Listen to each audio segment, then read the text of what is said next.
Here's how I got scammed by architecture school. Hello guys, in case you don't know me, my name is Maria and I'm just a recent graduate of the Berlin Technical University. I just finished my bachelor degree, so I would like today to share with you just a little list of things that has been on my mind, of stuff I would have liked to know beforehand, before getting into all of this mess actually.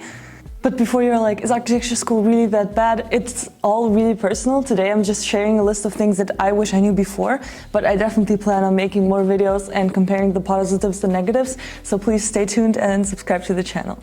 So let's get right ahead. First of all, what you have to know about architecture school is that architecture isn't just about buildings. When I was getting into it, I was thinking, oh, I'll just learn how to design well and create a building and then I'll be off to do my job. But actually it has been nothing like that. It has been much more the opposite. The first year is very theoretical heavy, so you have a lot of history, sociology and stuff like that, everything around design. And the actual design and learning how to design is something that happens on your own and in your head. So you don't get taught how to use different programs, you don't get taught how to build models. It just comes from constantly building models and constantly trying to figure out the softwares where you learn how to design, which I didn't know it beforehand.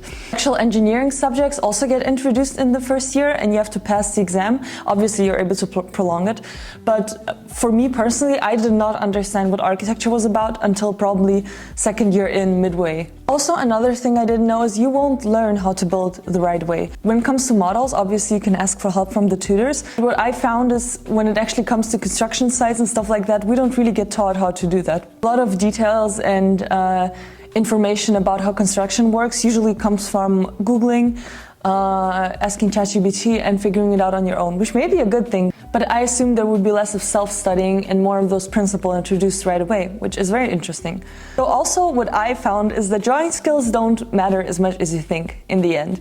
Because we only drew in the first year and after that everyone began to use CAD programs and 3D programs. Some people are even using it in first year, which is crazy to me because I did not know how to use anything. What I'm saying is ability to draw precisely is something good, but it's only valuable and necessary to pass in year one, I would say. Another thing that is maybe a little bit debated, I would say, is that I think in architecture school, concepts matters more than software, which I think might be the complete other way around when it comes to working in architecture. I can make another video about that. But in school, what it really comes down to, every studio, you're narrowing down your concept to its maximum precision for 6 weeks, 8 weeks, depends how long your semesters are. For us it was, I think, 1.5 months.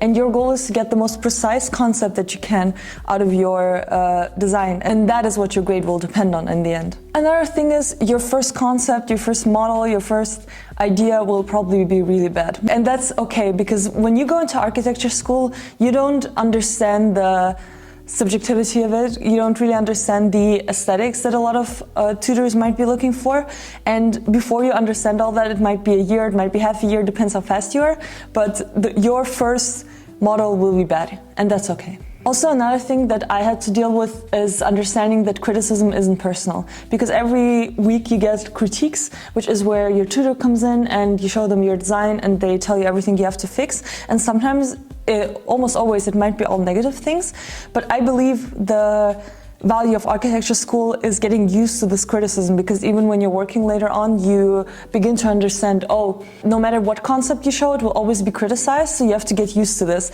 However, obviously, sometimes it's mean, sometimes it's not mean. It doesn't really matter. Just remember that criticism is not personal to you. Another thing I found is that you don't have to pull all-nighters to succeed. In architecture school, all-nighter and burnout culture is very normal. A lot of people stay late nights, especially before submissions. I still do. I did this for my bachelor thesis, but I don't believe that it's very productive, and I don't think you should always do it if you have the time to do it beforehand. However, then always the doubts come in, like, if you're finished early and you don't have to pull through the night, oh, did I do enough? Is my concept even good enough? Am I even finished? But just remember that you don't have to pull all-nighters. Time management is literally everything. Number 9, a thing that is the most surprising to me, which I did not know, is that studio will become your second home. When you're an architecture student, all the time you spend is in architecture studio. You're building models, you're iterating concepts, and since it's all group work, you have to be in one place. And the library is kind of small, like there's not enough space and you can't build models, so all the time you will be in the studio. So you have to be good with talking to people, figuring out where to put your stuff, having good materials, and just stuff like that. Just be ready for the studio to be a place you spend more time in than at home. Number 11, and something I only figured out at the last semester, is that physical models are actually more powerful than you expect when it comes to receiving higher grades.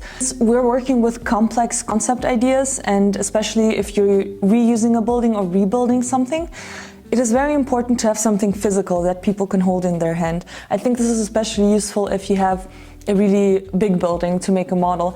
And since humans are very tactile creatures, sometimes one physical model can be better than 10 different plans. And I'm not someone who's really good at model building, so this was definitely something I had to learn, that sometimes physical model for a lot of juries and tutors comes over the plans. Number 12 for me would be the best projects come from the strongest questions. Every time I was really satisfied with my work in the end was when I had asked my concept every single question I could probably think of and thought through every single idea I could think of. And then in the end, even if it's not perfect, even if you still feel like, oh, I could have done something better, I could have figured it out, you still have this feeling of satisfaction. And this is the most important part of architecture school, being satisfied with your own work. Number 13 is group work will teach you more than I would like to admit. I think the best part about architecture school has been the people around me and the friends I found so far. And working with other people, you not only learn different tools, different softwares, different mindsets, but you learn that design is all about dialogue and all about talking to each other and finding solutions, because sometimes you might not see the problem in your building and someone else does. So I definitely believe you need to start being friends in architecture school. Number 14 for me would have to be that social media has become a real design tool. A lot of architects these days are really trying to develop their social media, grow their online presence, build their personal brand, because it has become just as important as having a good portfolio when it comes to getting jobs and stuff like that. If you post your work online, if you have a LinkedIn, if you share your work anywhere, on YouTube, on your website, it's almost impossible for you to not get great opportunities from that. There's basically no cons to it. Number 15 for me would have to be that real-world experiences shape your mindset. I started working in architecture after my second semester, and it has been the best thing for me when it comes to developing as an architect. Because in architecture school, all your projects are theoretical, so they don't actually exist. But in real life, you get to work with people that are so qualified, projects that are so amazing that you couldn't even dream of them, and learn from real work and real stuff, how it happens in real life. And there's a big difference between working in architecture and studying architecture. So definitely I recommend you starting to work as early as possible.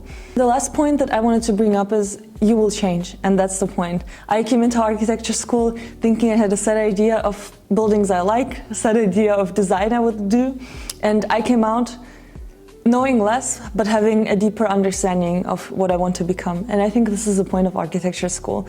So it's definitely not something that I expected, and a lot of things I wish I knew beforehand. But if you're curious about architecture and you feel this deep desire to create, I definitely recommend it. Please stay around for more videos about architecture school and drop in the comments anything you want to know from me. I will continue to make these videos. Thank you guys, this was Maria.